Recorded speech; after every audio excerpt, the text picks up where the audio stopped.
కడప గడ్డపై మహానాడు ఘనంగా ప్రారంభమైంది. తెలుగుదేశం పార్టీకి మహానాడు ఒక పెద్ద పండుగని దేవాదాయ శాఖ మంత్రి ఆనం రామనారాయణ రెడ్డి తెలిపారు. కార్యకర్తలకు అండగా టీడీపీ ఎప్పుడు అండగా ఉంటుందని అన్నారు. కడపలో జరిగే మహానాడు చరిత్ర లిఖించే విధంగా ఉండబోతుందంటున్న మంత్రి ఆనం రామనారాయణ రెడ్డితో మా ప్రతినిధి లిఖిత ఫేస్ టు ఫేస్. గడ్డపై మహానాడు అంగరంగ వైభవంగా ప్రారంభమైంది. ఇక ఇదే అంశంపై మనతో మాట్లాడటానికి మంత్రి ఆనం రామనారాయణ రెడ్డి ఉన్నారు. ఆయన అడుగుతుంది. సార్ చెప్పండి, ఎలా ఫీల్ అవుతున్నారు మహానాడు కడప గడ్డ మీద పెట్టినందుకు? కడపగడ్డ మీద పెట్టినా, ఆంధ్రప్రదేశ్లో ఏ మారుమూల పెట్టినా మహానాడు మహానాడే. మహానాడుకి సరిసమానంగా ఈ రాష్ట్రంలో మరొక పార్టీ లేదు, రాదు.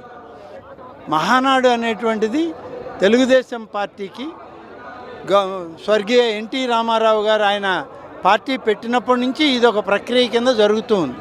ప్రతి 2 సంవత్సరాలకి పార్టీ ప్రజాస్వామ్యయుతంగా నాయకత్వాన్ని ఎన్నుకుంటుంది. ఈ మహానాడుని 3 రోజుల పాటు ఒక పండుగ వాతావరణంలో రాష్ట్రంలో ఇవాళ 1,02,00,000 మంది పార్టీ సభ్యులు ఇది ఒక గొప్పగా పండుగ చేసుకుంటున్నారు. సార్, అదేవిధంగా ఏమేమి తీర్మానాలు ప్రవేశపెట్టబోతున్నారు మహానాడులో? ఇప్పుడు ప్రవేశపెట్టారు తీర్మానాలు. రేపు కూడా కొన్ని తీర్మానాలు ఉన్నాయి. ఇవాళ అన్ని పార్టీ సంస్థాగత మీదనే ఇవాళ తీర్మానాలు.